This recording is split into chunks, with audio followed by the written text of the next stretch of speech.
Loomaarst taskus. Saadet lemmikloomade tervisest toetab Tiina Toometi kliinik.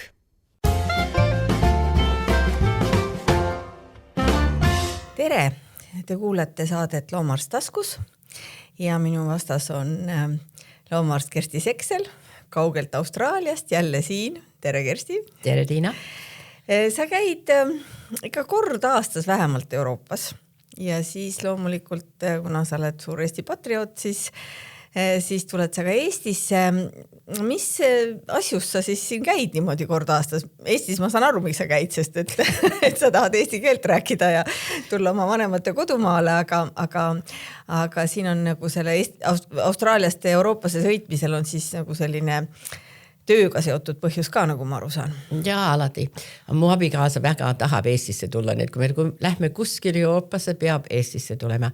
Aga muist aega, kui ma tulen Euroopasse, on alati, et on kas ma annan loengud või on konferents selle loomaarstide konferentsi. Et see oli siis see konverents, mis nüüd toimus 2 nädalat tagasi Helsingis oli. Kuidas see on loomade heaolu ja käitumise vist? Welfare Behavior, eks ole? Jaa, see on European College of Animal Welfare and Behavioral Medicine. Ja nad siis teevad iga aasta oma konverentsi ja seal siis saab kuulata uuemaid suundi. Ma ei tea, mitu aastat seda juba tehtud on? Kuule, ma ei tea, ma olen ammu käinud, vähemalt 10 aastat, ma arvan. Et see ei ole enam mingi uus asi? Ei ole. Ja nagu igal maal Ameerikas on nende konferents, Austraalias on meie konferents, iga selle teema peal ja siin Euroopas on ka. Ja seekord oli muidugi väga tore see, mina olen uhke ja ma arvan, et sina eestlasena ka, et meid oli ikkagi selline mis meid siis oli? 7 grupp oli Eestist, üks küll Austraalia Eestist, aga ikkagi Eestist ja siis paar loomaarsti ja 3 tublit tudengid, kes tegutsesid vabatahtlikena, et ega see ikka meil ka natuke areneb, sellepärast, et kui me nüüd mõtleme, kuidas oli kunagi, kui sa hakkasid siin käima, minu mälestustes, mina tutvusin sinuga aastal, ma arvan, see oli 90, kas 3 või 4, vist oli 4 äkki. Ma ei mäleta, tükk aega tagasi. Ma arvan, et jah, ja siis mul oli see täielik uudis, et üldse keegi tegeleb mingi loomade käitumisega ja eks need asjad, mis sa meile alguses õpetasid, tundusid natukene veidrad. Võib-olla, aga see oli samuti Austraalias, kui ma hakkasin sellega tegelema. Kõik naersid, miks niisugust asja on vaja teha, aga nüüd on mitte ainult nagu populaarne, aga inimesed teavad, see on vaja. See on täielikult vaja. Ja. Et jah, tol ajal oli tõesti selline arvamus, et miks me peame arvestama loomaga, isegi ei räägitud loomatunnetega, see oleks kõlanud täiesti utoopiana, et vabandage, mis tunded neil on, aga isegi, et miks me peame loomaga arvestama, et loom peab tegema seda, mis me tahame ja nüüd me oleme ikka pikkade sammudega läinud sinnapoole, et me peame arvestama nende tunnetega. Ja, see on väga huvitav, et kui vaatad ajalugu jooksul, et isegi BC, Roman times, ma ei tea, kuidas see Rooma ajal, siis nad võtsid see nagu into consideration, nad teadsid, et loomadel on niisugused asjad ja siis umbes teine sõja ajal siis vahetas, et siis loom peab tegema, aga enne seda ei olnud niisugune, see on, kuidas on nii teistmoodi läinud. Seda ma lugesin kusagilt ja vaata, kui head sa selle nüüd jutuks sõid, sest ma natuke imestasin oma selle, mida ma lugesin, et tõesti, et nagu vanadel aegadel, kus meile võiks nagu tunduda, et inimesed olid julmemad ja hoolimatumad, arvestati loomadega rohkem ja kusagil teise maailmasõja paiku siis muutus selliseks, Eestis võib öelda saksa kord ornung, et peab nii, käi kõrval, ole siin, huvitav, miks? Kas sellest on mingi seletus sellele? Kuule, ma ei tea, võib-olla, et sakslased olid niimoodi, et ma ei tea, kas see on õige või mitte, et pead istud, seisa, teed niimoodi, see Schutzhund-training tuli sisse ja et koerad pidid täpselt tegema, mis inimesed ütlesid, aga inimesed ka pidid tegema, mis teised ütlesid. See on nagu diktatuurivärk natuke. Täielikult, aga enne seda oli täismoodi, nagu Egiptuses kassid olid väga niisugused idols, et olid palju inimesed kassidega eriti tehti et see kass teab rohkem kui inimesed teavad ja medieval times, ma ei tea. See oli väga halvasti, keskajal oli kassidel halvasti. Ja seal oli küll, et siis sul, kui sa oli naine ja kass oli, siis olid nõid.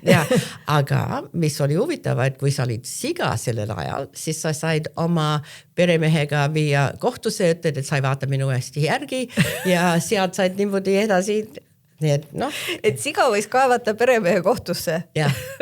Kas mõni juhus oli? No jaa, palju on, kui sa hakkad lugema, see on asjad on väga huvitavad. Aga seal pidi olema advokaat, siga ise ikka päris kohtusse minna ei saanud. Ja ma arvan, oli advokaadid. Ja, no eks see tolleaegne loomapidamine oli, ma arvan, no eriti kui me räägime siis nüüd veel nendest põllumajandusloomadest, oli ju personaalsem. Et sul oligi see sinu üks siga või no 3 siga või rikkamal 5 siga või oli sul lehmad olid mingi kari, aga kõigil oli nimed. Et praegu, kui me mõtleme selliste suurte seakombinati peale või mingite tohutute lehmakarjade peale, kus see indiviid ei maksa midagi, siis tegelikult me oleme tõesti nagu suhtumises loomadesse, me oleme teinud nagu väga õudse tagasikäigu, aga see muidugi ei pidanud olema meie tänase saate teema, ma üldse ei tahtnud sinna nende suurloomade peale minna, aga jah, kui sa nii ütled, siis seal ei olnud asjad tõesti halvasti. Indias on samuti, kui sa oled lehm, eks sul on right of way, igal poole inimesed ei tohi midagi teha, lehm on nii. Indias on ei ole viga. No kui lehm oled. Ja kui lehm oled, jah. No nii, aga lähme siis ikkagi oma nende lemmikloomade juurde tagasi. Et nüüd see nädalavahetus toimus meil siis selline Tallinnas selline suur rahvusvaheline loomade heaolu konverents, see oli ka toimus juba 6. korda ja sina olid ka üks meie esinejatest seal, mulle väga meeldis see sinu loeng teemal, mida koer arvab oma päästmisest. Äkki sa räägid paari sõnaga, sellepärast, et seal ei olnud ju nii palju kuulajaid, kui meil võiks olla podcastil, et mis selle asja nagu idee ja mõte oli, mida sa, ega sa ju ka täpselt ei tea, mida koer arvab, aga arvan, et sa oled nii palju õppinud ja uurinud, et sa oskad ikkagi rohkem aimata. No ma arvan, see probleem, et inimesed ikka nüüd vaatavad kogu aeg oma silmapaigus, mis juhtub, et vaata on ilus, et nad räägivad alati, et koerad ja kassidel ja suurt loomakäikidel peab olema süüa ja peavad, mikä nad utsavat, et 5 domains nüüd, et ta peab käituma 5 vabadust on eesti keeles. Ja, see oli vanasti, enne, aga nüüd on 5 vabadust oli, aga nüüd on domains. Ja ma isegi oskad tõlkida praegu, las ta jääb. No, aga sellest on, et tal on süüa ja juua ja kuskil ta saab minna magama ja et ta saab oma ette käituma ja me vaatame, et vaata, kui paneme 2 koera kokku, et siis on nagu company ja nad saavad mängida, aga kes otsustab, mis 2 koera on ja nüüd me hakkame vaatama, et peab nagu individual personality, kas sa oled optimist või pessimist või kuidas su väljavaade on ja nüüd nad teevad palju testi nagu loomadel, kuidas nemad mõtlevad selle peale ja ma mõtlen, et no kui sa oled optimist, siis eks läheb hästi, kus ma olen. Aga kui sa oled pessimist, siis on võib-olla teistmoodi ja siis kas oled extrovert või introvert, ma ei tea, kuidas see eesti keeles. Ikka on extrovert ja introvert, jah. Et sa siis võib-olla, et jah, on hea, aga ma tõesti ei taha teise koeraga olema, aga pean kogu aeg teise olema. Ja ma arvan, et ei ole, et on nagu sarnane nagu inimene, kui ma reisin oma abikaasaga, see on väga hea, aga ma ei tahaks kogu aeg teise inimesega. Tiina, me saame hästi läbi, aga kui 3 kuud istume samas hotellitoas kogu aeg ja me peame kogu aeg suhtuma, siis see võist ei lähe nii hästi. Ja mitte, et hakkame kaklema, aga kui sa, et see on teine asi, et meil on valikud, me saame minna ja ma alati ütlen, et meil on niisugune asi, et koerad ja kassid, nad ei vali oma omanikku. Meie valime ja sa tuled minu poole elama, sa elad, kuidas mina tahan, ma viin siin välja, kui minul sobib, ma annan sulle toitu, kui minul sobib. Mitte, et loomal on midagi ütlemist üldsegi ja ma arvan, sellepärast nüüd on muutame rohkem, et hakkame vaatama, kuidas see loom võib-olla mõtleb selle peale. Ja minu koerad olid alati, et nendel oli süüa 24 tundi päevas, kui tahtsid, aga nad ei söönud 24 tundi päevas. Ei olnud paksud, võin tunnistada. Ei olnudki üldsegi paksud. Kõik inimesed ütlesid, kuidas su koerad on alati nii trim. Ma ütlesin, et nendel on toitu alati, et need ei pea, toit on siin, ma pean kõik ära sööma, et ei tea, kuna järgmine tuleb. Nendel oli alati ja siis mõlemad olid üks kord oli ühes voodis, teises voodis, kogu aeg vahetasid ja nende valik oli ja me elame majas, aga meil ei ole aeda ümberringi, nii et alati koer pidi rihma välja minema. Aga siis ma küsisin, kas sa tahad minna ja kui ütlesid, ei, ma ei taha minna, siis ma ei viinud nad välja. Kui vihma sajas, nad ei meeldinud üldsegi minna, aga kui oli vaja minna välja, siis jah, me lähme. Siis ma andsin nii palju valikut, kui ma sain nende koordele. Kas oli parem või hullem, ma ei tea, aga need paistsid väga rahulikult oli. No ma ütlen ühe märkuse ja Kersti on minuga nõus, me oleme sellest enne rääkinud, et igale koerale muidugi see ei sobi, et toit on kogu aeg ees, et see on väga individuaalne. Aga mis nüüd puutub nendesse päästetud koertesse, siis mis mind teeb murelikuks on just tihtipeale see, et nende tervislik või ka mitte ainult füüsiline tervis, et ka mentaalne tervis võib olla nii halvas seisus, et noh, sina ja mina võib-olla näeme, et seal ei ole enam päästa midagi, et edasine on ainult piinamine, aga on inimesi, kes sellest ei saa aru ja siis toimub see, tõesti piinamine päästmise nimel. Et kuidas me, ma ei teagi, aga mis ma su käest küsin, eks me peame lihtsalt tarima inimesi, et selliseid asju juhtuks. Pead vaatama looma poolt ja mõlemad minu koerad tulid, et need olid varjupaigas vahepeal ja need olid harjunud, et see kell sööme, see kell siin, aga kuidagi viisi, kui nad said minu kodus, siis ma andsin nende rohkem valikud ja kindlasti iga koera ei saa niimoodi teha ja kõik ütlesid mulle, nüüd lähevad paksuks ja nüüd hakkavad kaklema. Ei, midagi ei juhtunud, aga võib-olla teine individual koer, siis ei oleks saanud niimoodi teha need. No ja seda me oleme ka eelnevalt rääkinud, ei rääkinud pikemalt, et sinu koerad siiski, nende vaimne tervis oli selline, et nad vajasid ravimeid. Ja raske teada, kas juhtus, et olid varjupaigas nii kaua, mõlemad olid vähemalt 3 kuud seal ja see on väga pikka aeg, olen nagu vanglas, ma kutsun inglise keeles, aga võib-olla oli enne, kui läksid sinna. Aga ma arvan, see minu saksa lambakoeral ei olnud see probleem, et kui ta läks alguses sinna, siis nad tegid see temperament test. Temperamendi test. Ja temal on täielikult korras, aga et see varjupaik mõjus talle niimoodi. Ja eriti, et ta oli seal kaua aega, et see advokaadid võttis aega enne, kui ta... See oli siis lihtsalt mingisugune seaduse kergäigud, et miks teda ei saanud kohe, ta oli ju sinu sõbra koer, ta oleks kohe sulle tulla. Aga see ei olnud nii kerge. No jah, see on nüüd jälle teise riigi seadus, et ei hakka sellesse nüüd niimoodi väga süvenema, aga meil hakkab muutuma Eestis ka seadusandlus ja meil on selle üle olnud siin juba selliseid natuke poleemikat, kõige enam on siin tähelepanu endale tõmmanud see, et meil tahetakse muuta koerte kiipimine kohustuslikuks ja kassidega on selline kogu aeg selline, et täna ütleme, et on vaja ja homme ütleme, et ei ole vaja, täna on vaja, homme ei ole vaja. Et kuidas sina kommenteerid ja kuidas Austraalias see asi on? Austraalias peab olema kassid ja koerad kiipimas. Ainult Northern Territory, üks meie osariikides, kassid on ainult Darwinis peab olema kiipida, aga muidu meil on kõik compulsory, peab olema. Ja see minu arvates on väga hea asi, et nad alati ütlevad, et kui loom läheb kadumas, siis sa saad tagasi, aga mitte ainult seda, siis me teame rohkem tema histories ja missugune ta eelnev ajalugu oli. Ja teine asi, mis me ei räägi palju sellest, aga minu arvates on väga tähtis, et kui meie nagu lehmad ja lambad ja kõik, mis on paddock to plate, siis sa tead täpselt, kus ta on olnud, kus ta läheb, kus su toit tuleb, kas on puhas. Aga nagu Austraalias nüüd meil ei ole rabies, marutaud ei ole, Eestis ka ei ole. Nii. Aga kui tuleb, kui me ei tea, kus need loomad on, kuidas me saame vaadata, et me saaks mitte, et see infection läheb igal poole. Et see ei läheks laiali, see infektsioon. Ja see on see asi, et see on palju teised asjad, et on prevention, Ja, et kui me teame, kus ennetus. need loomad on, kui palju neid on, siis me saame rohkem plaanida, kus inimesed saavad elada, kas on park vaja koertele või kui ei ole koeri seal, siis ei ole vaja, aga kui koerad on ja siis teada, et kui palju loomi on igal inimesel, kas see on sobib või mitte, nii see on inimeste ja loomade heaks, ma arvan. See on muidugi selles mõttes väga tore, et sa selle marutoodi tõid sisse, sellepärast, et kui teie Austraalias, kus teil on nii ranged sisse-väljakäimise reeglid, et teie kardate, et teile kuidagi marutood tuleb.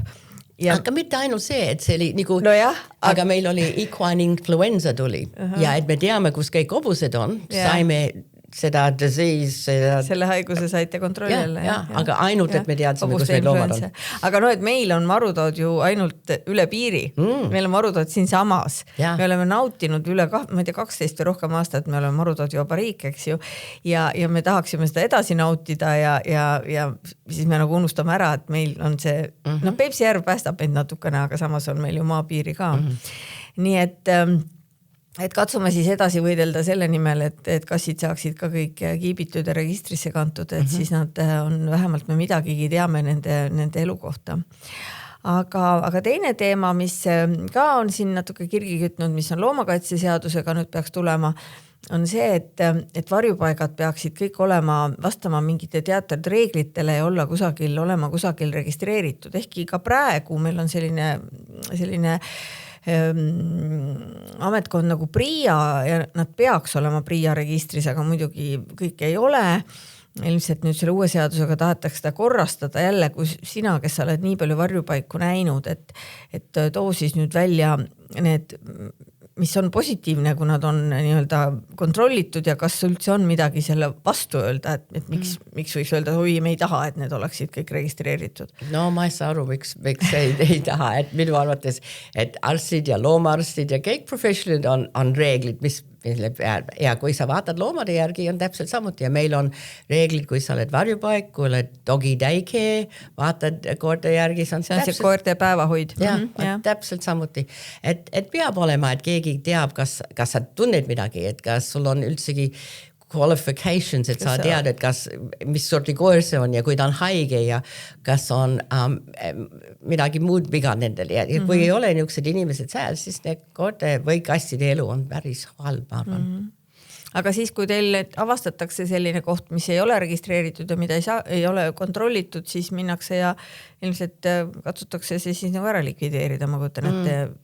No. Ja muist meil on, mis me kutsume hoarders. Ja see hoarding on nii naljakas sõna, ma ei oska seda ka eesti keelde tõlkida, sest need on sellised nagu, kes nagu hoolitsejad on, aga nad ju tegelikult ei hoolitse, aga noh, nad ei ole nagu pahad inimesed, aga nad on lihtsalt ületanud oma teadmiste ja oskuste piiri nende loomade kokkukorjamise. Need on nagu mingite loomade kogujad. Ja, aga nüüd on see tuntud nagu mõned inimesed on lihtsalt not overwhelmed, ei tea, mis teha liiga palju loomi, aga teistel inimesed on nagu haigus ja nüüd on nagu, nad teavad, et nendel inimel on haigus ja kui nad lähevad, võtavad need koerad ja kassid ära, nad teavad, ei saa kõik võtta ära, muidu see inimene hakkab uuesti korjama. Mitte hakkab, aga tema ise ei tunne hästi. Ta ei saa ise hakkama enam. See on psychiatric illness nendel inimesed, see on teistmoodi, kuidas mõned inimel juhtub, et lihtsalt loomad tulevad ja inimesed, sul meeldib kassid, mul on kass, ma ei taha ja lihtsalt annavad, aga need inimesed, kes korjavad, on teistmoodi inimesed. Nii, et need on kahte sorti, aga nad mõlemad on tegelikult ikkagi nagu sotsiaalne probleem ja tuleb tegeleda inimesega. Et me võime need loomad küll ära võtta ja me peame seda tegema ilmselt teatud piirini, aga seal on nagu juba inimese endaga vaja nagu, ilmselt meie sotsiaaltöötajad peaksid nendest asjadest rohkem teadma, eks ole. Ja see on, mis juhtub paljudes riikides on niimoodi, et sotsiaaltöötajad tulevad sinna ja räägivad ja siis nad otsustavad, kui palju loomi võib olema, aga see ei ole ainult loomad, mõned inimesed korjavad raamatud, mõned ajalehtid. Raamatu pärast ma ei muretse. No ma ei tea, siis on tulekahju. Siis ma muretsen selle inimese pärast, aga vaata, kui meil on see hoarding, siis me muretseme nii inimese kui looma pärast, eks ole, et seal on nagu 2 elusolendit. Nii et sellega me jõudsime nüüd ühele meelele, et varjupaigad peaks olema ikkagi nagu seaduses kuidagi reglementeeritud ja kontrollitud. Siis oli meil veel selline punkt seal, et loomaarstidel võiks olla rohkem sõnaõigust, sest praeguse seisuga kui meil on näiteks kui mina ravin mingit looma ja see loom on juba väga haige ja tal on väga halb olla, et ma ei saa talle teha ka valuravi enam sellisesse või või isegi võib-olla tal pole valus, aga ta ei saa oma puhtuse pidamisega enam hakkama, pissib alla ja tal on ju ebamugav. Ja kui omanik on tihtipeale nüüd ma ei saa loobuda, ma nii otseselt armastan teda, aga see on nagu minu meelest väga egostlik armastus, kui sa niimoodi tahad, et sinu armastatu piin läks. Ja praeguse seisuga on muidugi nii, et loomaarst ei saa teha sellist otsust, et nüüd tuleb see loom pagama panna, aga ma saan ikkagi, kui ma näen, et see on piinamine, ma saan ikkagi pöörduda siis nagu vastavate ametkondade ehk siis Eestis PTA poole. Nüüd selle uue seadusega tahetakse loomaarstile anda rohkem õigust, aga loomulikult see ei näe välja niimoodi, et nüüd sina tuled oma haige loomaga minu juurde ja siis mina arvan, et sa piinad teda ja siis ma raban selle looma ja lähen ja panen magama. Vaid lihtsalt, et meil on võib-olla rohkem võimalusi mõjutada seda inimest, et ma saan talle öelda, et sa tegutsed seaduse vastaselt. Ma näen ise seda nii, aga ma ei tea, kuidas see näiteks Austraalias tehtud on. Ja see on raske küsimus, aga meil on küll, et loomaarstid saavad ja peavad öelma, aga kas omanik teeb, mis sa ütled, see on teine asi. Aga tihtipeale, kui on tõesti, et see looma piinamine on, siis me saame reportima. Saadate nagu raporti kusagile või ütlete? Ja siis keegi läheb vaatama niimoodi, et saame seda küll teha. Ja teil on siis ka, eks ole, teil on siis nagu see loomakaitse see on nagu ikkagi riiklikult sätestatud, see on see, mida sa ütled RSPCA. RSPCA, the Royal Society for Prevention for Cruelty to Animals. Okay. Ja nad siis kaasavad siis ka politsei ilmselt, kui on asi nagu väga halb, eks ju. Ja, on küll. Aga tegelikult ikka ka, ma arvan, et üks asi on see, et see loom on selle inimese oma, ta on ka teie seadusandluses, ma saan aru, et ta on nagu asi, mis meile mõnes mõttes ei meeldi, me ei tahaks, et loom on asi, loom on ikkagi elav olend oma tunnetega, aga seal on need juriidilised konksud, mille me ei hakka jälle praegu lahkama, aga teisest küljest ta on küll selle omaniku asi, aga ikkagi ma arvan, et loomaarstil on õigus öelda, et selle asjaga on nüüd midagi vaja halvasti ja tuleb midagi ette võtta. Juhtub, kui auto ei tööta hästi, siis keegi ütleb, et sa ei saa selle autoga sõita, et see ei ole, reeglid on, et tuled pead töötama, kui ei ole, siis nad võtavad auto ära. Ma ei saa aru, kuidas autoga saame seda teha, aga miks on nii raske koerte või kassidega. Vaata, selle juurest jõuame ühe järgmise huvitava teema juurde, mida arutati meil ka seal sellel konverentsil, kui sa mäletad, meil oli selline vestlusring, kus olid siis loomakaitse esindajad ja meie PTA ja siis oli munitsipaalpolitsei ja oli ministeeriumi esindaja, et kui meil on inimene, siis tegelikult me ikkagi räägime inimesest, äkki juttu, et meil on kuri koer. Meil on selline koer, kes pääseb aiast välja ja ähvardab teisi inimesi ja koeri. Mis me teeme? Minul on kas soov öelda stop. Mis see koer siia puutub? Meil on tegelikult kas rumal või pahatahtlik inimene, kes laseb oma koera välja, eks ole ju? Ja meil on, et kui sa oled see omanik selle koeraga, sina saad trahvi ja sina lähed kohtusse koertega, nad võtavad, mõnedes kohtades saavad võtta koerad ära, mõnedes ei saa ja mõnedes kohtades saab see loom panna magama. Ja see on arusaadav, kui inimene sureb ära, kui koer tuleb ründa. Aga muist koht, see inimene saab see trahvi. See on minu arvates täielikult õige asi. Sest et seal ka meil on mõned näited olid, ei hakka neist rääkima, aga et miks koer ära ei võetud.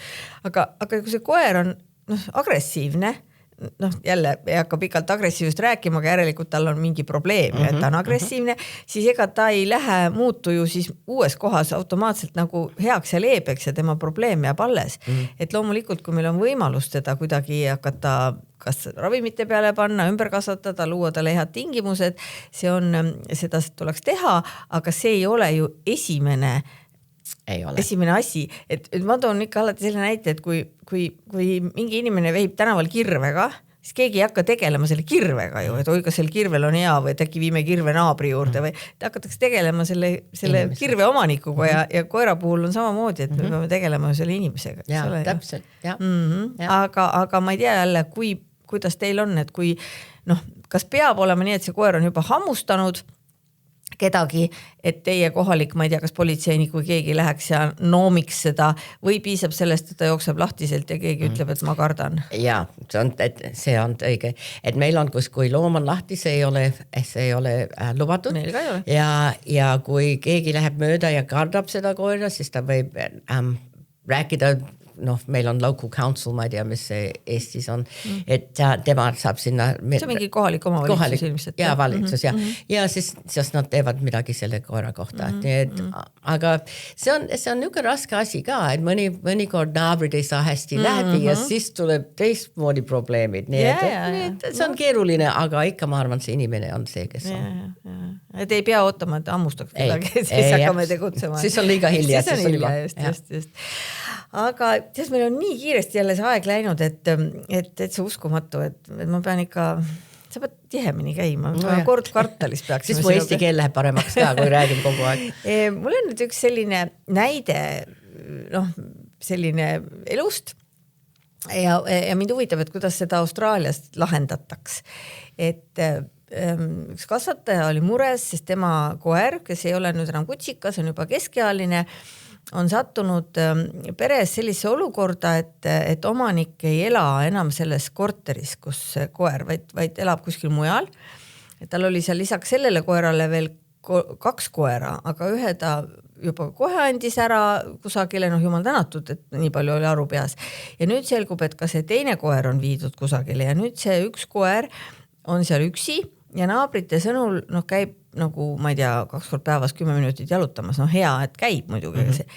Ja teda on käidud kontrollimas, aga kuidas meie ametiisikud ju saavad kontrollida, nad ju vaatavad, kas tuba on puhas, kas koer on söönud, mis sa rohkem saad teha, eks ju. Ja neil ei ole ju mingit alust hakata teda karistama või veel rohkem koera ära võtma, ehkki tegelikult see kasvataja, kelle nüüd see nii-öelda laps, see koer on jube mures ja ütleb, et tema võiks selle koera kohe endale võtta ja sel koeral oleks tegevust, sest ta on tegemist teenistuskoeraga, kes ei ole nii, et laman ainult diivanilt ja tegelikult ongi nagu surnud ring. Mis siis nüüd teha? Ma arvan, et Austraalias ilmselt ka ei saaks midagi teha. See on raske küsimus, et kui koeral on küllalt süüa ja tal on kuskil varjupaik ja võib-olla lamab lihtsalt terve päev, võib-olla see koera elu ei ole nii hull, kui inimesed arvavad. Et võib-olla kõige parem asi on, et vaatab videoga, kui keegi ei ole kodus, mis see koer teeb. Ja kui ta magab terve päev ja on rahul, siis võib-olla ei ole midagi muret. Aga kui ei tea, mis koer teeb terve päev, võib-olla kui kogu aeg kõnnib edasi, tagasi, siis on vaja midagi teha. See on nagu, alati räägime see personality on see koeral, et võib-olla see koer tahab üksinda elada, talle ei meeldi teised koerad või inimesed, aga võib-olla see koeral on just väga halb olemas, et on saad süüa ja saad välja käika, aga see on käik. Sest et kui ta hauguks, siis oleks palju lihtsam, siis naabrid kaebaksid ja siis hakatakse sellega tegelema, eks ju. Aga võib-olla siis tõesti siin ei aita muud, kui lihtsalt tõesti nagu selline ka inimpsühholoogia ja diplomaatia, et kuidagi selle omanikuga ikka rääkida, et ollakse mures, keegi ei ole kiuslik, keegi ei taha talt koera ära võtta, vaid ollakse mures selle koera vaimse tervise pärast, et ta ise ka hakkaks mõtlema, et kas sellel koeral on seal üksinda hea. Ja kui ta tõesti on nõus panema kaamera üles ja on näha, et seal ei ole häda midagi, siis on väga lihtne ja liigutab, teab, et koer on seal, aga see on see asi, me ei tea, me ei saa küsida koerne käest, aga me saame vaatama, mis see koer teeb. No vot, ja see, et me küsida ei saa, sellega oli seotud ka, ma tean, et sulle väga meeldis kolleeg Anu Poopu loeng, see Anu loeng, mis rääkis valust ja see on see, nagu öeldakse meile, et rauda tuleb taguda nii kaua, kui ta on kuum, et seda ma lõpmatuseli ma võin seda rauda taguda, et inimesed märkaksid oma loomade valu, eks ole. Ja see on, nüüd me teame, et 80% koertel, kes on käitumise probleemid, on mingisugune valu. Ja et kõik arvavad, et peab lümpama või midagi nii, aga kuidas sa tead, et koeral on peavalu? Kuidas ma tean, et sul on peavalu? Ma mõtlesin, et ta lonkab ja ma ei saanud esimese hooga aru, mis sa ütled. See on vana eesti keel. lonka ja ega longed ka tihti. Kõige hullem on see, et ta on vana, ta lonkab selle pärast. Kas me tahame vanas eas longata? Ei taha väga. Või kui lonkame, siis võtame ikka valu haigistit, eks ole. Nii et see on ka väga selline tõsine asi, millega meie oleme alles hakanud viimastel aastatel tegelema. Joo, ma arvan, igal pool on niimoodi, et vanasti oli, et inimesed nad teadsid, et loomal on valu, aga nad ei mõtlen palju selle peale ja minul alati teeb on kahju kuulda, et täpselt sama oli lastel. Et kui olid väike laps 1990s, 1990 aastates ja sul oli vaja uus südameklappi või midagi teha, siis nad ei antud üldsegi inimeste lapstele midagi valuhaigutust, et nad arvasid, et lapsed ei tunne valu. Ja nüüd see on uskumatu, et niisugused asjad juhtusid ja lapsed surid ära ja järsku keegi järsku ütles, et võib-olla anname nende midagi ja siis läks kõik paremini. Nii et see on, kui me tegime oma inimeste lastele niimoodi, see ei ole võib-olla nii uskumatu, et me loomad vaatame samu päeva. Meile käis eelmine aasta üks pediaater rääkimas sellest, meil oli valuseminar. Ja ma mõtlesin, et mul kukuvad kõrvad peast ära, et kas see on tõesti võimalik. Ja üks asi on see, et ta sureb seal niimoodi ära, mis on ka kohutavalt õudne. Aga need, kes ellu jäid, mis nende psüühika võis, mis selle psüühikaga võis juhtuda, eks. Ja samamoodi oli see, kuidas vanasti ju lõigati kutsikatel, 3-päevastel kutsikatel sabasid, et neil ei ole ju ei tunne valu ja nii et eks me teeme paremini. Ja, et see on selline. No nii, ma arvan, et ma sain oma küsimustele praegu kõigile vastused.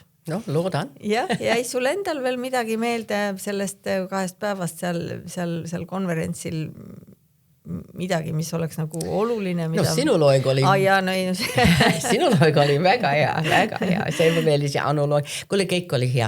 Ja mis minul tegi kõige paremat meelt on, ma sain muist eesti keelest aru. See, et ma saan aru hästi, aga rääkimine keel jääb kangeks, kui ainult 1 kord aastas räägin. Aga see oli väga hästi korraldatud, väga hea, väga meeldiv ja aitäh, et kutsusid. No ma arvan, et kui sa niimoodi kiidad, siis me juba oleme siit võtnud praktiliselt välja lubaduse, et sa tuled järgmine aasta ka, nii et aitäh sulle. Aitäh.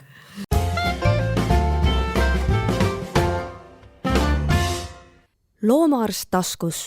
Saadet lemmikloomade tervisest toetab Tiina Toometi kliinik.